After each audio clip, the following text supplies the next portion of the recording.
Helen Bagnall, one of the founders of Salon London. I hope you are well. I'd just like to say a couple of hellos before we start. Hello in particular to members of the H Club in London and in LA. Hello, hope you're doing okay. And particularly a big hello to Joe at the H Club. I'd also like to say hello to our Salon members. Thank you so much for your support during lockdown. We really appreciate it. And particularly to new members, Lisa, and to James, hello. And to Carla Marina, who I know are watching this evening. I'd also like to say hello to all of Salon Londoners and anyone who knows us from Also Festival and our friends in the North. Hello to Berwyn's Salon North. And if it's okay, one final hello to my mum and dad, Sylvia and Peter, and the in-laws, Lydia and Richard. Hello.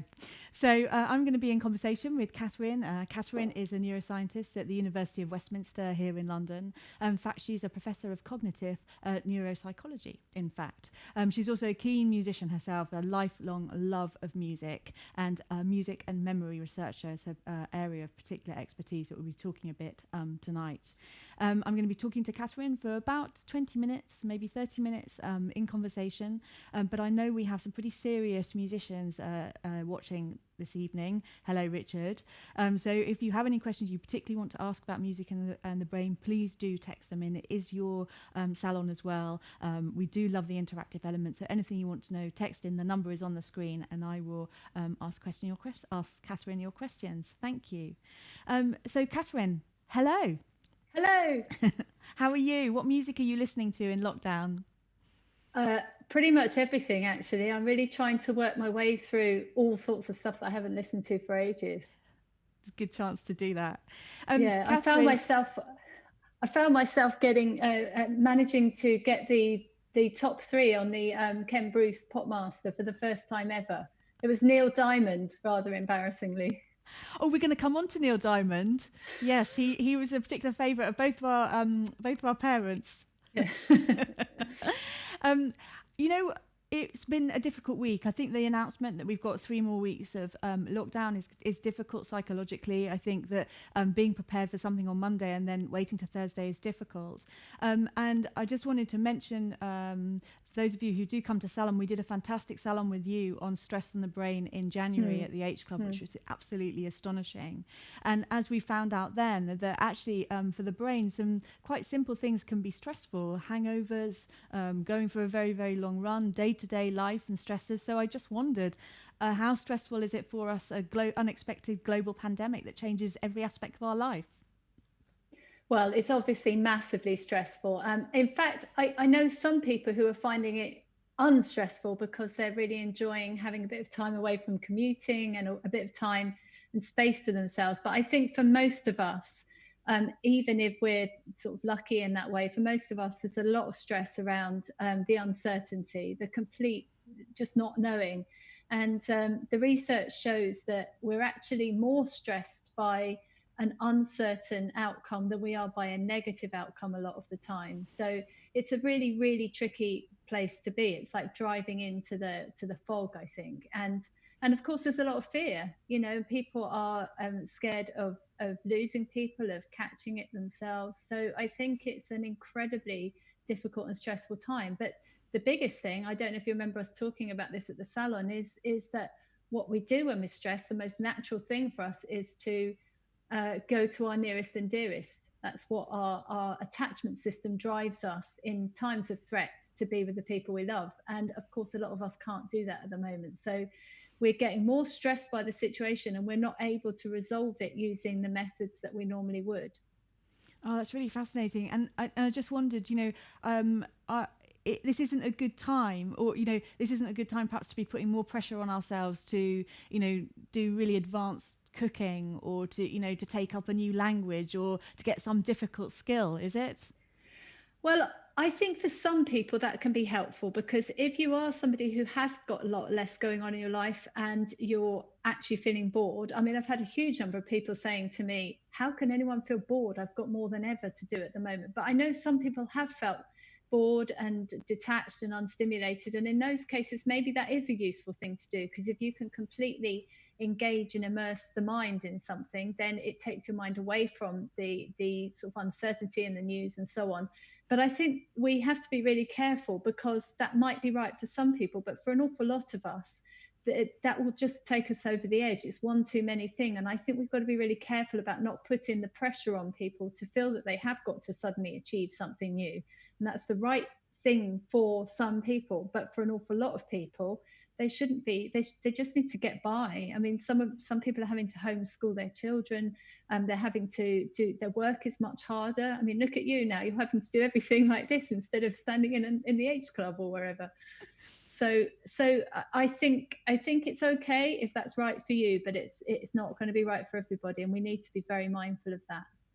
So if it feels like something that's fun and you're going to find yourself completely absorbed in it, then it could be a good thing. But if it's adding extra stress to you or making you feel anxious or that you're not achieving, then it's probably not the thing to be concentrating on right now. No, absolutely not. Yeah. No. Okay. Thank you for that. I know that was the salon that we did in January on stress, but I just wanted to link the two. We're going to talk about music a lot, but I mean, can music help? Can music help with our feelings? Oh, absolutely, yes. Because, well, I mean, there'll be a very small percentage of people where that isn't the case, and we need to be aware of that. But for most of us, music is fantastic, because it's a really, really good way of regulating our emotions. So again, going back to that thing of, are you overstimulated or are you bored? You can use music to kind of lift you up a bit if you are feeling a bit sort of low or unstimulated, but you can also use it to calm you back down again. And that's one of the brilliant things about music, is that we can find the right thing to kind of move us to the right place. And I don't know if you were, but I've just been out clapping for carers.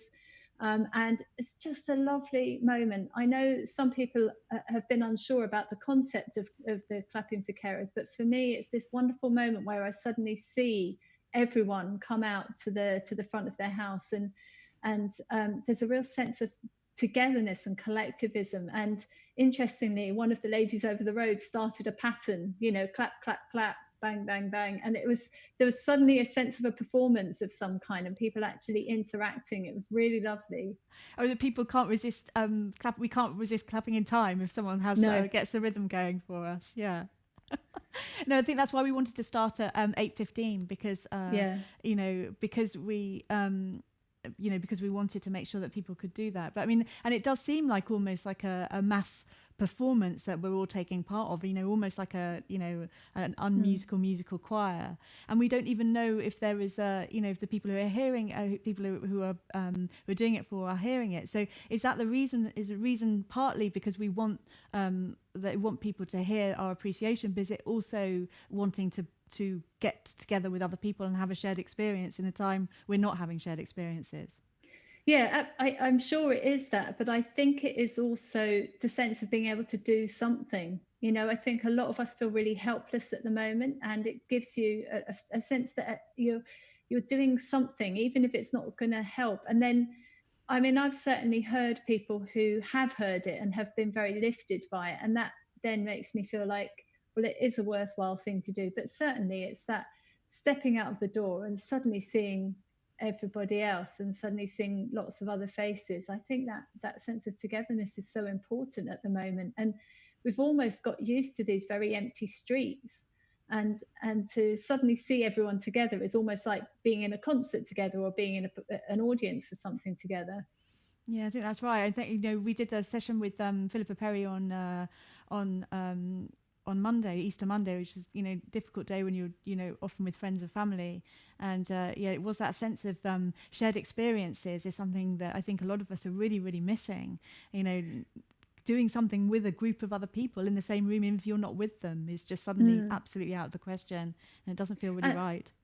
And there have been a number of studies that show that when people are in the audience for a musical thing, or when they're performing together, that their brains start to synchronize. You start to see synchronous EEG activity in the brain. And I'm not saying that that's happening when we go out and clap on the streets, but it is an indication that collective performance can really have an impact on us. And that togetherness, I don't think is imagined. I think it's something that's very powerful.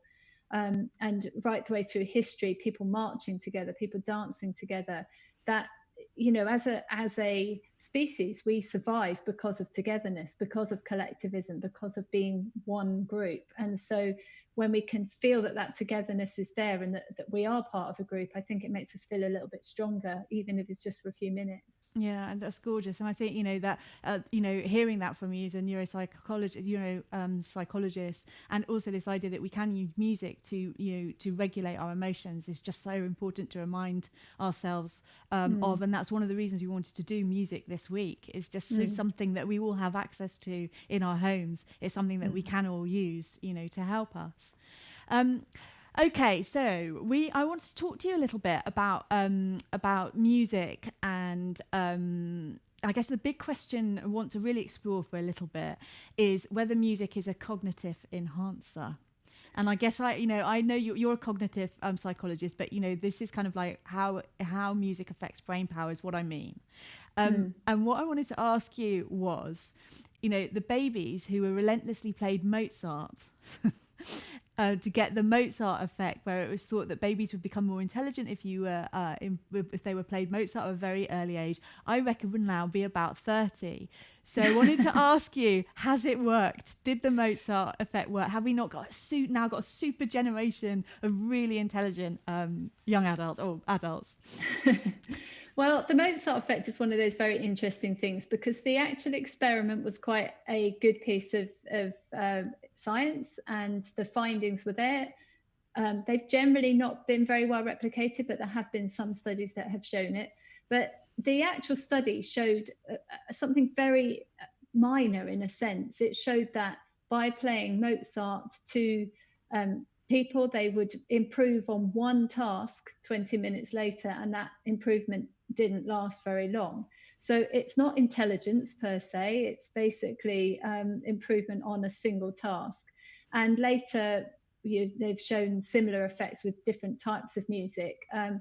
And so there is not this, but for the researchers, I think it was a real shame, because it then got blown massively out of proportion, as often happens with the media. They take a small finding, the media present it in a completely different way. And then once they've presented it in that very different way, it becomes fact. And it isn't fact. It's something that has been that has just been overblown. So no, we aren't going to see a whole load of people who are suddenly much more intelligent. But by the same token, I think that music does have a role to play.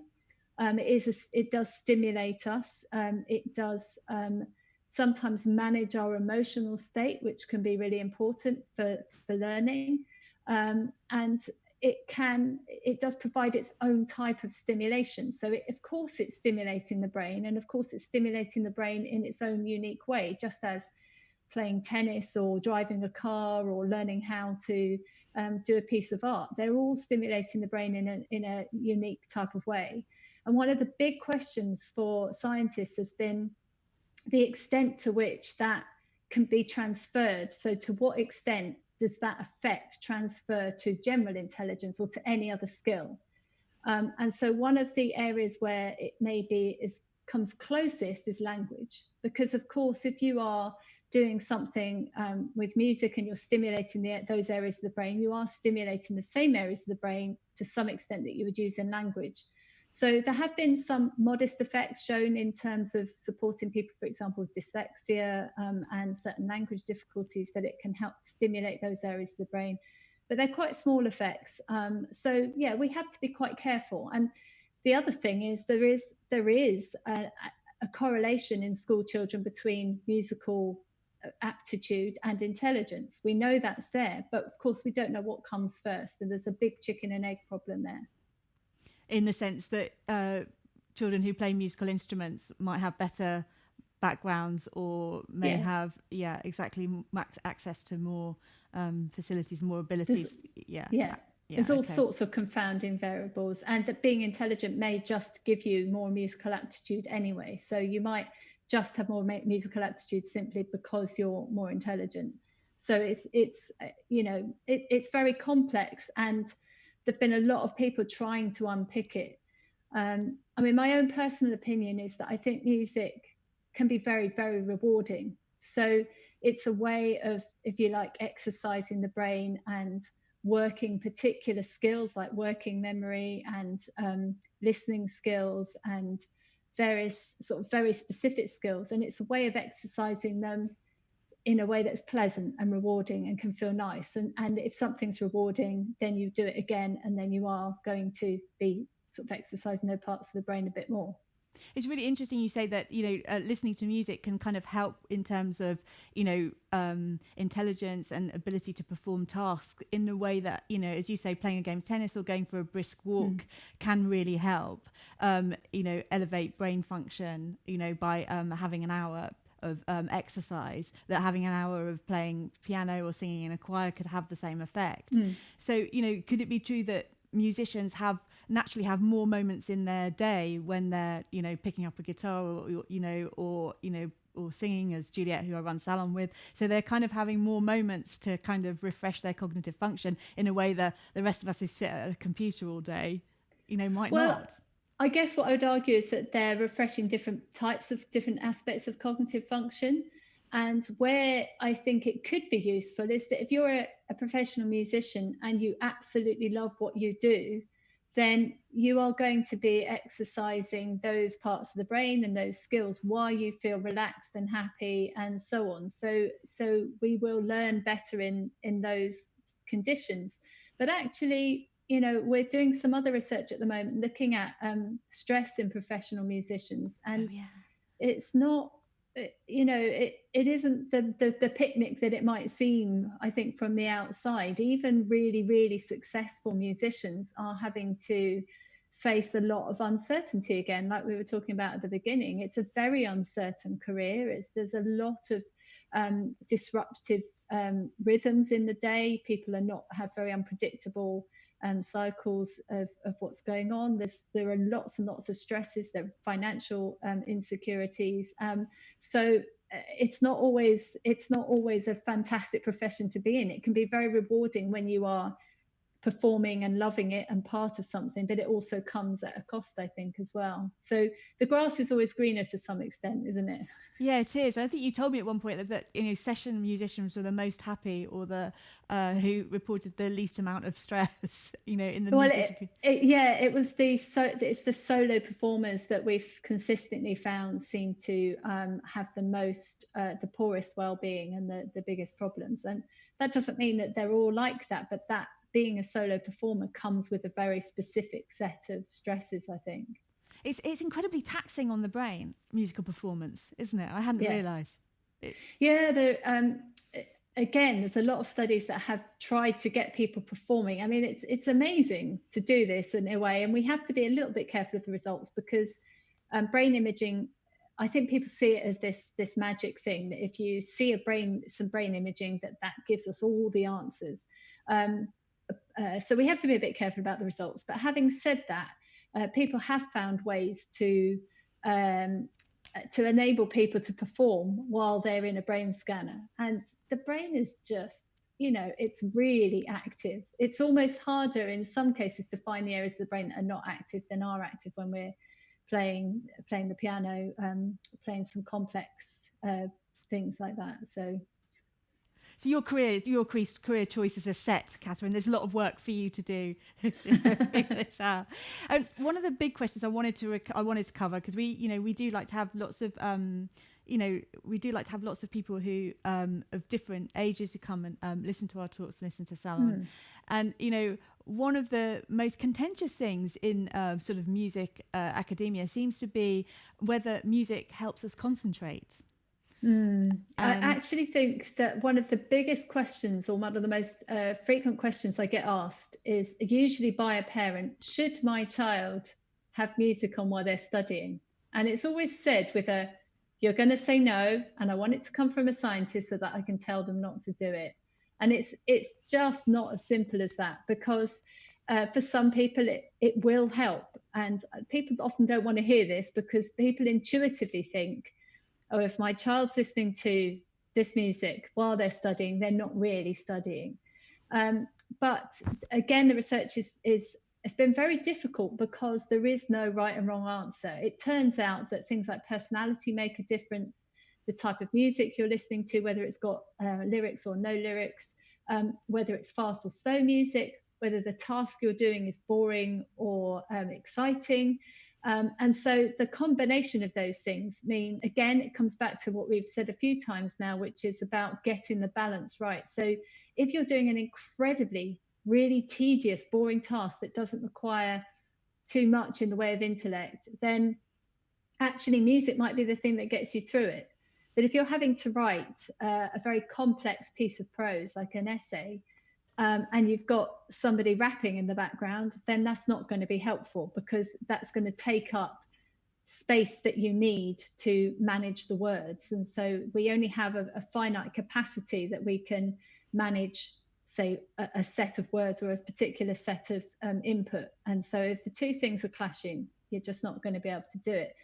So, and the other very interesting thing is that generally we have to trust people to get that decision right, because the studies that have looked at that what children actually do when they're studying have found that by and large they make exactly the right decisions, and they are using music in a way that is right and effective for them. So we just have to trust them to make those decisions and to be right about it. And I know we're going to talk about this a little bit later, but, you know, I was really surprised to read, you know, getting ready for this evening, that listening to music is one of the most common self-care strategies for the under 25s. Yeah, that's beautiful. Yeah, it's when they've looked at all sorts of things, and you're right, absolutely right, that's come up as almost the number one strategy for people. It's very, very soothing and supporting. Oh, I want to move on to one of your kind of like key areas of research, which is I've always found really exciting ever since we started working with you, and that is this area of music and autobiographical memory. So, you know, I've been lucky enough to work with you for ages, but please, can you just explain what that is so that we all understand it? Yeah, so our autobiographical memory is our memory. It's our conscious recollective memory for things that have happened in our life. So it's kind of like our life story, really. It's our ability to reflect on moments and experiences and to use that to create a narrative for who we are and so on. And that function that we have, that ability to reflect on our past and that capacity to go back and look at our past, is hugely important. It plays a really important role in who we are. You know, I identify myself, for example, as a memory researcher because of my history, because of what I've done, and because of the things I can remember doing. It's also very important in terms of connection. So our autobiographical memories are what allow us to make friendships and make bonds that are long term, because every time I see you again, for example, there's all of our history, there's all the conversations we've had and the places we've been, and also festivals that I've been to and so on. And all of those, all of those kind of are what make us have relationships and bond us and connect us. And that memory is also really important for the decisions that we make, where we go and what we do. So that's what autobiographical memory is, and it's a really important part of who we are. And it's very connected to music. Now, that's not going to surprise most people. So a lot of people know that if you listen to a piece of music, it can take you back to a particular time and place. Interestingly, in our research, there are some people who don't do that much. They listen to music because it doesn't remind them of anything. It just gives them a particular feeling. But most people can, almost everyone we've interviewed can think of songs or come up with songs that are really, really vividly attached to a person or a place or a moment, sometimes really, really key sort of defining moments in their life, or even just sort of a period of time. And so the fact that music can do that is what's absolutely fascinated me. I don't know, well, I do know, I have some ideas now, but it was kind of what set me on that path, was thinking, why is music so powerful? Why does it transport us so vividly and quickly and easily to a particular place and time, or connect us with somebody? And sometimes I think that experience can be very you can almost feel that in your sort of stomach, or in, you physically can feel that experience. Sometimes you can hear a piece of music and you can feel, not just think, but actually feel like you're back at a particular time or place. And that's what I find so incredibly fascinating. I know. I mean, we do a lot of, we work a lot with David Tong, and we've been lucky enough to hear, a lot of physics and maths and quantum theory from him. But I always think that this is the quickest way to time travel. It is, absolutely. And we are fantastic at it. We are so good at time traveling. And we take it absolutely for granted, this ability to flip backwards and forwards. And, I'd love to think that the people listening and watching now are completely gripped by everything we're saying, Helen. I really hope they are. But I have no doubt that at least some of them have thought back to, even if it's just for a moment, oh, I wonder why that happened, or I wonder what I'm going to do after this, or I wonder what I'll do tomorrow. We just do it without thinking. And that kind of flitting around our past and our future is so healthy. It's such an important part of giving us warning about what's coming up and allowing us to process what's already happened. So time travel, we are fantastic at it. And the only thing I would say is that right now that time travel is tricky, because we don't quite know what is there. And actually, for most of our life, our future is at least partly predictable. And at the moment, it seems incredibly unpredictable. And so we time travel, but we're kind of like, like Doctor Who, ending up on some planet that looks completely unfamiliar. But we are using music to soothe us. Yes. And I wanted to thank you so much for your description of autobiographical memory and the way that music is involved in our sense of self and our sense of our identity and things that have happened to us. I've got a question I wanted to ask you, which is really based on that, and that is, is that why even the most adventurous of music lovers always tend to go back to the music they listened to as teenagers? Yeah, so this is obviously something that we've been really, really fascinated by, because pretty much every piece of research we've ever done, and lots of other people have found the same thing. There must be 20 or more studies now that have shown the same kind of thing, is that people, when they are asked to select music that's important to them, they choose it from throughout their life. But we have a tendency to choose music that we listen to kind of between about 12 and 15, 16, 17. It kind of tails off either side of that. So, late childhood and early adulthood, but that peak seems to fall around about 15. And so, yes, even if we're somebody who loves listening to lots of different types of music, we will still tend to find some comfort and I don't know, like a sense of belonging when we listen to that music from that time. Oh, I think we can. I think we can hear a piece of music that should take you back in time. Is that right, Dickon? Okay. Oh.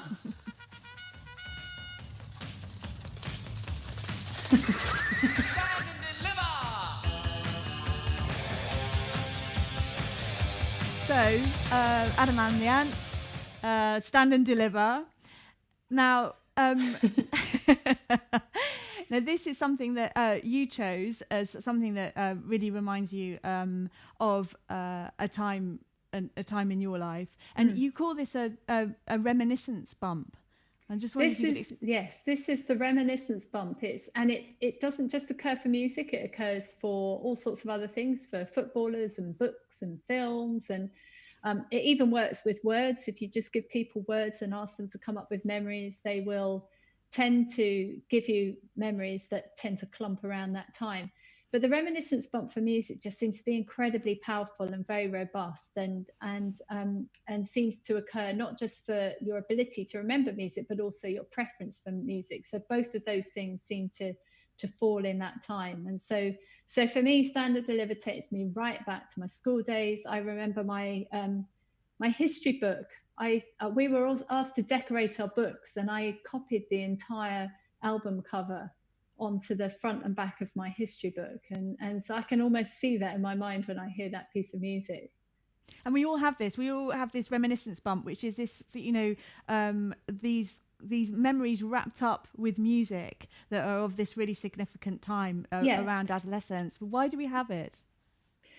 So there's different theories, and it does vary from one person to another. So while we see across the whole population that period is very powerful, sometimes people will slip out of it for whatever reason. So there are individuals for whom that's not true, but for most of us, it's very much true. And there are different theories. So one theory is quite simply that our brain is at its most that we form the best memories at that period of time because our memory system is at its absolute peak. So it's developing right the way through childhood and into adolescence. And then, believe it or not, it's already tailing off by the time we're kind of 25 and onwards. So one of the theories is simply that physically our memory systems are better.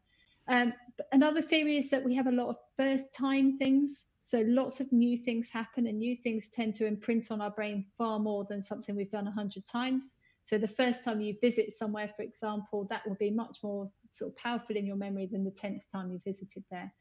But the theory that we feel is all of these things are probably true, but the theory that we support the most is around identity. And it's the idea that those memories are what make us who we are. So we make really key decisions about where we're going to live, what job we're going to do, who our friends are going to be, what kind of person we want to be. And so that music kind of takes us back to the memories that are very powerful in terms of giving us a foundation and reminding us about the decisions that we took in life and why we are who we are. So we call these self-defining memories, actually. And so, can you still hear me okay? Sorry, you call it a? Self-defining memory.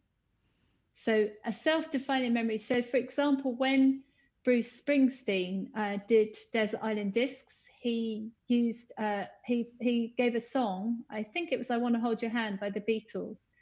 And he said that when he heard that song, it made him go and pick the guitar up. And he went and picked the guitar up and he said, I am going to be a guitarist.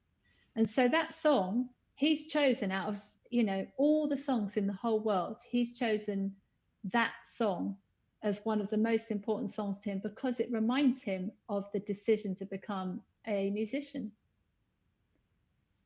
And you did a huge research project on Desert Island Discs, and did really try to work out what were the decisions that people made in their choice of records and discs and music. And it's really interesting to hear about Bruce Springsteen. But what did you find? Did you find that across the choices that it was this sort of self-defining decisions, or was it more about relationship? What did you find? So self-defining memories were absolutely in there. Sometimes people are choosing songs just for an emotional reason, but we found that a huge number of songs are chosen because of the memory. And actually, with that particular group, the most common reason was because it reminded them of a person. So that was one of the most significant reasons for people choosing a song.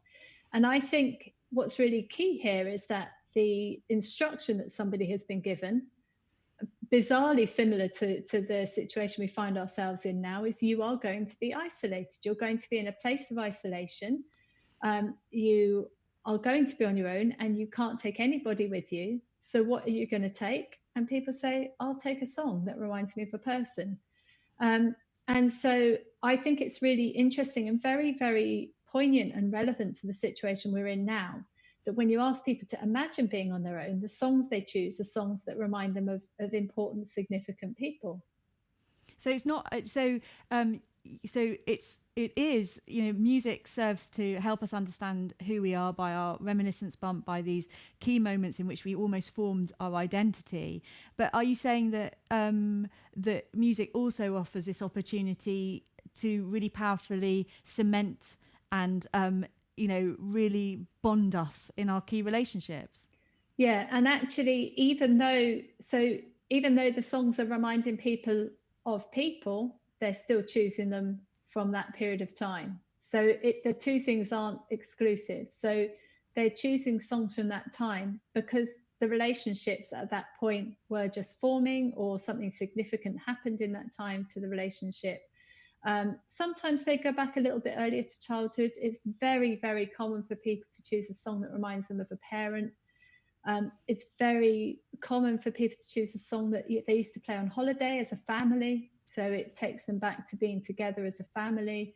I listened to Ian Wright, Desert Island Disc recently, and there was a very interesting thing that happened with him, because he chose a song that was really sad for him, that made him feel very upset. And this isn't uncommon. We find that, and this seems strange, that somebody would go to a desert island and choose a song that they really struggle with. But the song he chose was a Tina Turner song, and it was a very emotional story about the tension and even the violence in the relationships that his parents had, and how that song reminded him of this very difficult relationship his parents had. And Lauren Laverne said, well, why would you take that song with you to Desert Island? And he said, because it's part of who I am. And this is what we find. It's part of the light and shade. And this is actually an example of what we would call a redemption memory. So we have memories of times that we survived, things that we came out the other side of. And that actually makes us feel stronger. And so, again, this is not uncommon. Although people generally choose songs that remind them of good times, they do choose songs that remind them of more difficult times and more bittersweet times. And I think it's very important to remember that, because we tend to, particularly with older people, if we want to use music, we'll kind of say, well, what music did they like? What music can we play that's going to G them up? But actually, it's not always what people want. Yeah, thank you, Catherine. Thank you. You know, I think we spoke a bit about the way that music wraps around our memories and the choices that people do make, or do feel that are really, really are attached to memories in some ways. And I wondered if there was this idea that somehow music comes straight at you and it gets an emotional response. It can regulate your emotions. It really does speak to your emotions in a way that lots of other art doesn't, and lots of other creative process doesn't.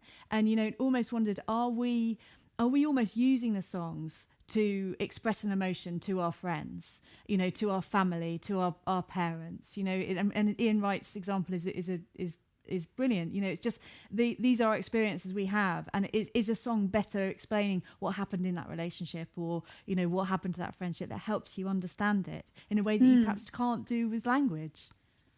Yeah, so one of the things about music for me is it essentially taps into the way we emotionally communicate with somebody. So our emotional what's the word, vocabulary, almost, but without words, literacy, almost. Our emotional literacy was what I was thinking of. Yes. Yeah, that ability to connect with people. Of course, we use words. I couldn't give you a concrete answer to your question without using words, but I give my words their emotional impact through melody, through rhythm, through timbre, the specific sound that I am using. So you can tell the difference between someone who's angry and someone who's very gentle.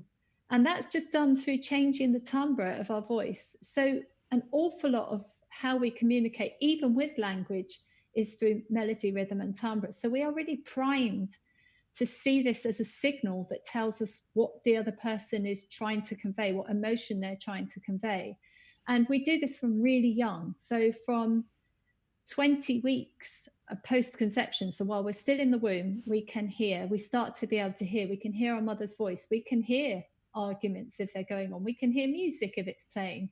And so we learn to associate really early on the mother's voice, the mother's melody and timbre and pitch and rhythm, with what how tense their muscles are, how much cortisol they're producing, how much adrenaline is whizzing around the system. So we learn really early to connect sounds with what we can even at that stage maybe call a type of emotion, certainly a physical response anyway. And then, before we even speak, we use music to communicate sadness and happiness. And even when we can speak, even once we have learned to speak, we don't just use it to kind of beautify our language or to give our language that additional meaning. We also use it without words. So laughter, crying, screaming, these are all just using timbre, melody, pitch, rhythm to convey how we're feeling. And so we are very much primed as human beings to respond to those components, those building blocks that are used to then create music. So for me, it makes complete sense that we would use music to connect to another person. And what is interesting, and I know you found this interesting in the past, we've spoken about this before, is that at the same time that it can connect, it can also exclude. And I think that's really important. And Sophie Scott talks a lot about how we can laugh together. And if we laugh together, it can be an incredibly bonding experience. But if you hear another group laughing and you're nothing to do with it, and you feel that they might be laughing at you, that's an incredibly excluding experience. So while laughter can bond, it can exclude. And I think music can have the same effect. And it can be a way we define ourselves as a group. And it can lead to in-group, out-group type behavior. And it can do it in an incredibly powerful way. So it's a brilliant way of connecting with people, really powerful, phenomenal way of connecting with people, but it can sometimes be something that divides people. Oh, I know we have to do another salon on why we make friends on the dance floor, all about how we how we're bonding in a group when we're dancing together. No, I don't make any friends on the dance floor. I've got a lot of questions coming in, and I want to go there. There's just one other area I wanted to touch on, and it's a big area, but I just wanted to mention it's an important part of your work. And I know that a lot of your work has been working with patients with Alzheimer's, with dementia, and working out how they can use music to retrieve memories. And I just wanted to ask you that I had read be one of the things that's really spared until the last stages of dementia. And I just wanted to ask you, are our musical memories stored in this? I've read some sort of safe space. Yeah. So there's only been a couple of studies that have looked at this, but one very powerful study that's been cited a lot has shown that recent musical memories are stored or activated differently to old musical memories. So old musical memories seem to be activated in an area called the caudate nucleus. And that's old as in you heard them further away, longer ago. Yeah. So longer term musical memories, music that we've known for a longer period of time, seem to be stored and require activation of this area of the brain that was also shown to be quite robust against the effects of dementia. So in very simple terms, the idea is that musical memories might be stored in a relatively safe part of the brain. But I think it's partly that, but it's also that even that when we have when people lose cognitive ability, they still respond to that really basic same thing to we're talking about: melody, rhythm, timbre. We're just so primed. It's such a basic part of the way that we connect that we don't need intellect. We don't need memories or cognition or anything to just respond to changes in pitch and rhythm and timbre. Thank you. I wish we had more time to talk about that. I'm sure we will also, or another salon. Thank you. I just want to go to some questions, and then and this is a question from James, who's in Ibiza. Hi, James.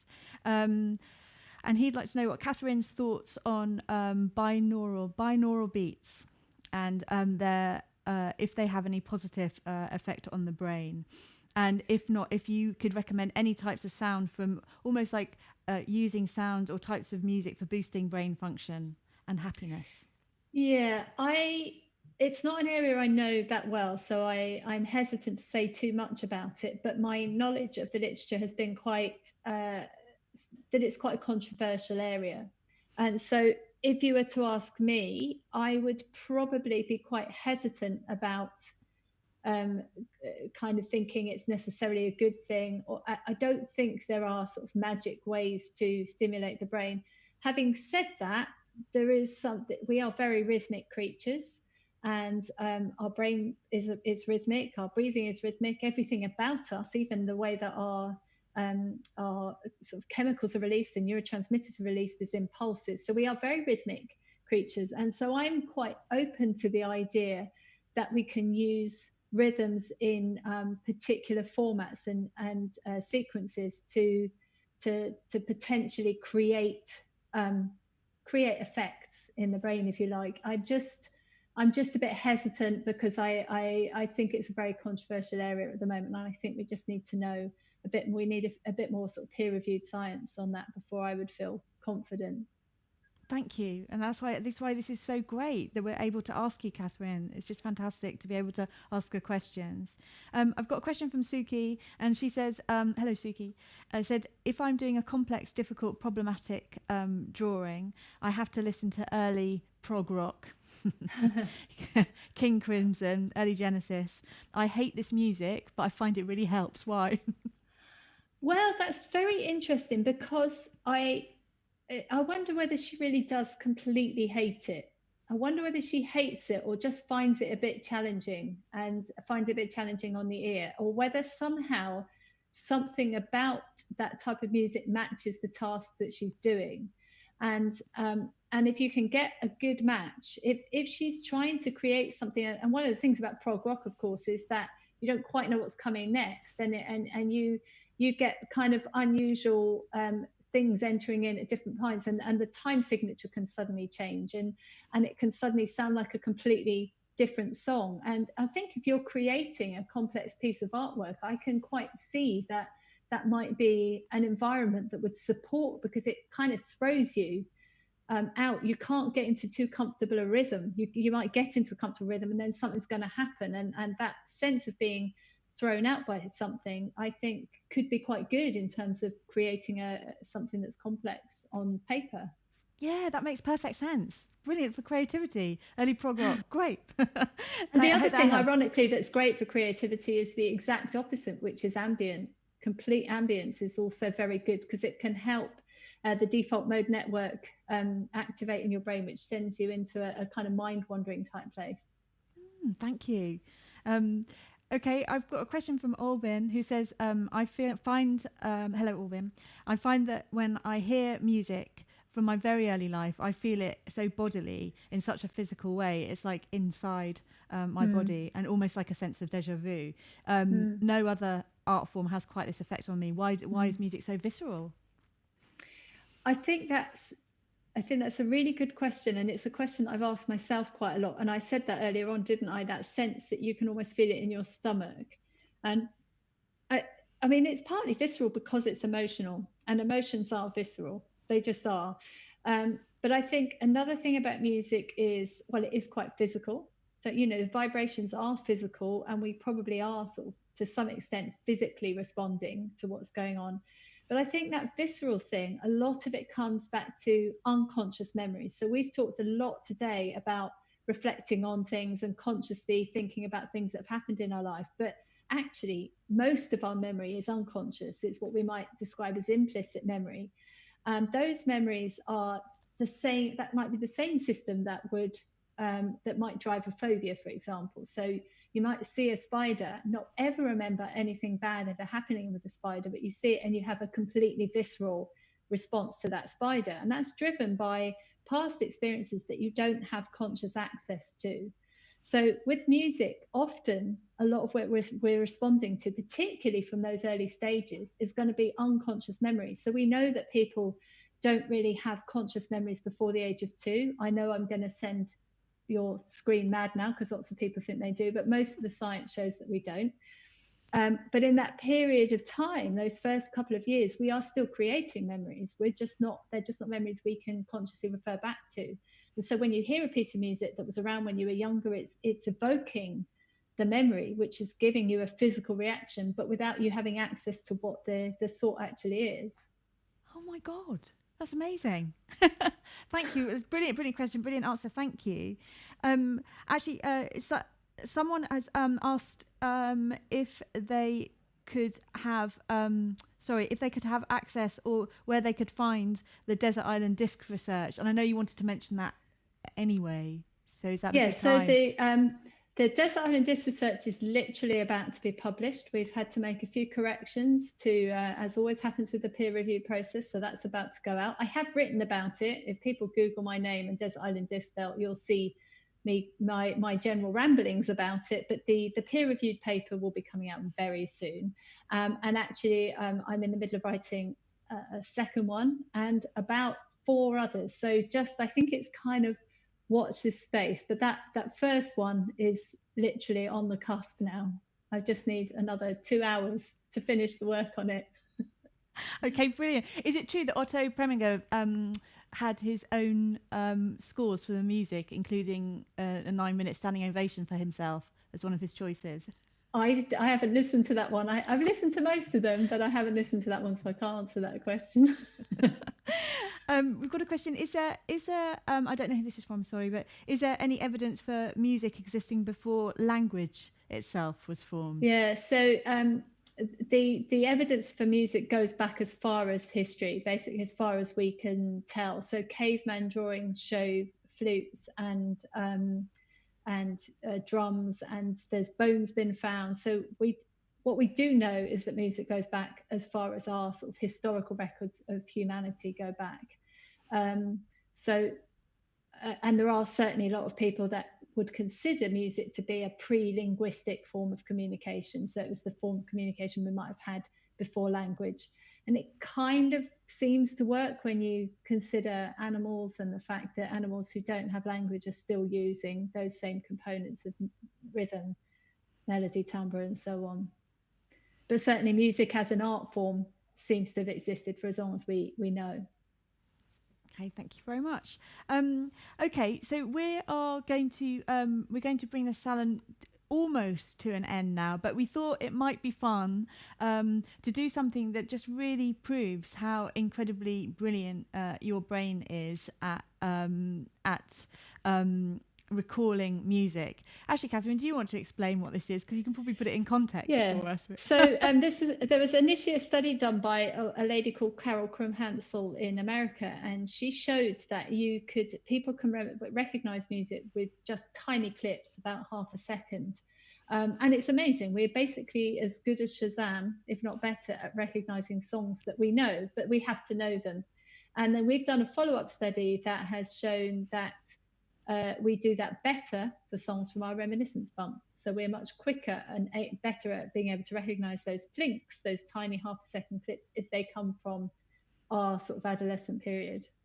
Okay, so have you got some for us? We have got some. For you. If you have a pen or your phone, or if you can just try and keep a count of how many that you recognise, we're going to play 4. I think we'll play them in order, and then we'll play them again, and then we'll announce what they are. Is that okay, Dickon? Okay, so plink number 1. Okay, can we have plink number 1 again? So if you know what the track is, then note it down. Okay, we're going to move on to the second plink now. So we are looking to see if you can remember what the track is and the artist for an extra point. Can we go to plink number 2, Dickon? Help me. Ooh. Can you play plink number 2 again? Help me. So are you able to identify what that track is and who the artist is? We're now going to go to plink number 3. Any reminiscence bumps for anyone there? Is that firing any memories? Dickon, can we have reminiscence bump number 3? It's amazing that we can do this, Catherine. I know. And the final one. Anyone got 3 out of 3 so far? The final plink is here. Ooh. Can you play that again, Dickon? Okay, so the answers are, Catherine, shall I do them? I've got them. Well, I know what they all are. Number one. Californication. Did you get Hey! Is that the 3-second blink? Number two. I can't remember what order they were in. I think it was Help, wasn't it, by the Beatles? Help me if you... Yeah, number two. Number three. Heya, is that the third one? Heya by Outkast. And the final one. I'm trying to remember now. Oh, it was Thriller. Thriller by Michael Jackson. Oh, brilliant. Thank you so much, Dickon. So, thank you so much, Catherine, for giving us such an amazing overview of music and the brain. And thank you so much for being with us for this Salon on Music and the Brain. It's been part of our series of Salon Lockdown to keep us edified with some of the most brilliant academics, writers and authors of our time working at the moment with their big ideas. I'm Helen Bagnall from Salon London, and we are doing some more salons over the next few weeks, so we hope we'll see you again. This salon is now closed.